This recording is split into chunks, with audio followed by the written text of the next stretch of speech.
नमस्कार दोस्तों, आज हम आपको निर्जला एकादशी व्रत के कथा सुनने जा रहे हैं, जिसे बिस्तर पूर्वक 3 सुने।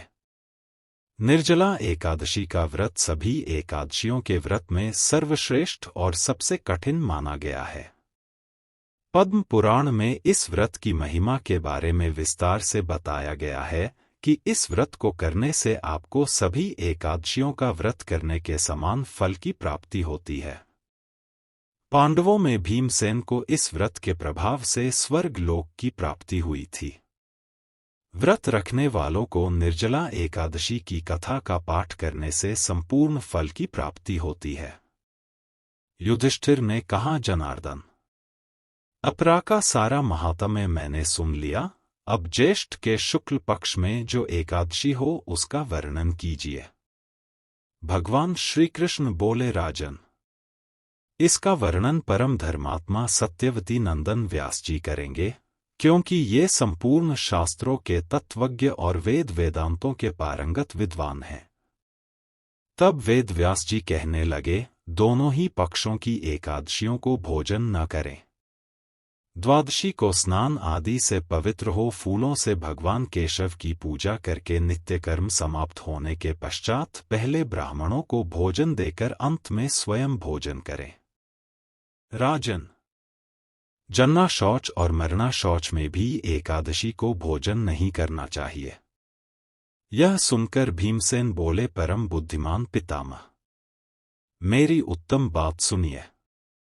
राजा युधिष्ठिर, माता कुंती, द्रौपदी, अर्जुन, नकुल और सहदेव ये एकादशी को कभी भोजन नहीं करते तथा मुझसे भी हमेशा यही कहते हैं कि भीमसेन, तुम भी एकादशी को न खाया करो, किंतु मैं इन लोगों से यही कह दिया करता हूं कि मुझसे भूख नहीं सही जाएगी। भीमसेन की बात सुनकर व्यास जी ने कहा, यदि तुम्हें स्वर्गलोक की प्राप्ति अभीष्ट है और नरक को दूषित समझते हो तो दोनों पक्षों की एकादशी को भोजन न करना।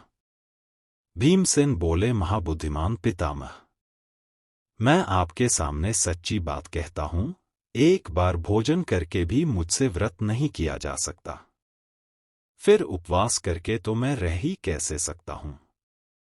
मेरे उदर में वृक्क नामक अग्नि सदा प्रज्वलित रहती है, अतः जब मैं बहुत अधिक खाता हूं तभी यह शांत होती है। इसलिए महामुने, मैं वर्ष भर में केवल एक ही उपवास कर सकता हूं, जिससे स्वर्ग की प्राप्ति सुलभ हो तथा जिसके करने से मैं कल्याण का भागी हो सकूं, ऐसा कोई एक व्रत निश्चय करके बताइए, मैं उसका यथोचित रूप से पालन करूंगा। व्यास जी ने कहा, भीम, ज्येष्ठ मास में सूर्य वृष राशि पर हो या मिथुन राशि पर शुक्ल पक्ष में जो एकादशी हो उसका यत्नपूर्वक निर्जल व्रत करो। केवल कुल्ला या आचमन करने के लिए मुख में जल डाल सकते हो, उसको छोड़कर और किसी प्रकार का जल विद्वान पुरुष मुख में न डाले, अन्यथा व्रत भंग हो जाता है। एकादशी को सूर्योदय से लेकर दूसरे दिन के सूर्योदय तक मनुष्य जल का त्याग करे तो यह व्रत पूर्ण होता है। तदंतर द्वादशी को निर्मल प्रभातकाल में स्नान करके ब्राह्मणों को विधिपूर्वक जल और सुवर्ण का दान करें। इस प्रकार सब कार्य पूरा करके जितेंद्रिय पुरुष ब्राह्मणों के साथ भोजन करें। वर्ष भर में जितनी एकादशियों होती है उन सबका फल निर्जला एकादशी के सेवन से मनुष्य प्राप्त कर लेता है, इसमें तनिक भी संदेह नहीं है।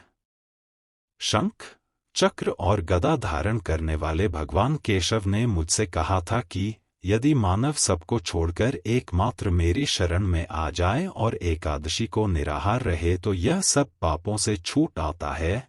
एकादशी व्रत करने वाले पुरुष के पास विशालकाय, विकराल आकृति और काले रंग वाले दंडपाशधारी भयंकर यमदूत नहीं जाते। अंतकाल में पीतांबरधारी, सौम्य स्वभाव वाले, हाथ में सुदर्शन धारण करने वाले और मन के समान वेगशाली विष्णुदूत आकर इस वैष्णव पुरुष को भगवान विष्णु के धाम में ले जाते हैं। अतः निर्जला एकादशी को पूर्ण यत्न करके उपवास करना चाहिए। तुम भी सब पापों की शांति के लिए यत्न के साथ उपवास और श्री हरि का पूजन करो। स्त्री हो या पुरुष, यदि उसने मेरु पर्वत के बराबर भी महान पाप किया हो तो वह सब एकादशी के प्रभाव से भस्म हो जाता है। जो मनुष्य उस दिन जल के नियम का पालन करता है वह पुण्य का भागी होता है, उसे एक एक पहर में कोटि कोटि स्वर्ण मुद्रा दान करने का फल प्राप्त होता सुना गया है। मनुष्य निर्जला एकादशी के दिन स्नान, दान, जप, होम आदि जो कुछ भी करता है वह सब अक्षय होता है, यह भगवान श्री कृष्ण का कथन है। निर्जला एकादशी को विधिपूर्वक उत्तम रीति से उपवास करके मानव वैष्णव पद को प्राप्त कर लेता है। जो मनुष्य एकादशी के दिन अन्न खाता है यह पाप भोजन करता है। इस लोक में वह चांडाल के समान है और मरने पर दुर्गति को प्राप्त होता है। जो ज्येष्ठ के शुक्ल पक्ष में एकादशी को उपवास करके दान देंगे वे परमपद को प्राप्त होंगे। जिन्होंने एकादशी को उपवास किया है ये ब्रह्महत्यारे, शराबी, चोर तथा गुरुद्रोही होने पर भी सब पातकों से मुक्त हो जाते हैं। कुंती नंदन। निर्जला एकादशी के दिन श्रद्धालु स्त्री पुरुषों के लिए जो विशेष दान और कर्तव्य विहित है उसे सुनो। उस दिन जल में शयन करने वाले भगवान विष्णु का पूजन और जलमयी धेनु का दान करना चाहिए, अथवा प्रत्यक्ष धेनु या घृतमयी धेनु का दान उचित है। पर्याप्त दक्षिणा और भांति भांति के मिष्ठानों द्वारा यत्नपूर्वक ब्राह्मणों को संतुष्ट करना चाहिए। ऐसा करने से ब्राह्मण अवश्य संतुष्ट होते हैं और उनके संतुष्ट होने पर श्रीहरि मोक्ष प्रदान करते हैं। जिन्होंने शम, दम और दान में प्रवृत्त हो श्रीहरि की पूजा और रात्रि में जागरण करते हुए इस निर्जला एकादशी का व्रत किया है, उन्होंने अपने साथ ही बीती हुई 100 पीढ़ियों को और आने वाली 100 पीढ़ियों को भगवान वासुदेव के परम धाम में पहुंचा दिया है। निर्जला एकादशी के दिन अन्न, वस्त्र, गौ, जल, शय्या, सुंदर आसन, कमंडलू तथा छाता दान करने चाहिए। जो श्रेष्ठ एवं सुपात्र ब्राह्मण को जूता दान करता है वह सोने के विमान पर बैठकर स्वर्गलोक में प्रतिष्ठित होता है। जो इस एकादशी की महिमा को भक्तिपूर्वक सुनता तथा जो भक्तिपूर्वक उसका वर्णन करता है वे दोनों स्वर्गलोक में जाते हैं। चतुर्दशी युक्त अमावास्या को सूर्य ग्रहण के समय श्राद्ध करके मनुष्य जिस फल को प्राप्त करता है वही इसके श्रवण से भी प्राप्त होता है। पहले दंतधावन करके यह नियम लेना चाहिए कि मैं भगवान केशव की प्रसन्नता के लिए एकादशी को निराहार रहकर आचमन के सिवा दूसरे जल का भी त्याग करूंगा। द्वादशी को देव देवेश्वर भगवान विष्णु का पूजन करना चाहिए। गंध, धूप, पुष्प और सुंदर वस्त्र से विधिपूर्वक पूजन करके जल का घड़ा संकल्प करते हुए निम्न मंत्र का उच्चारण करें।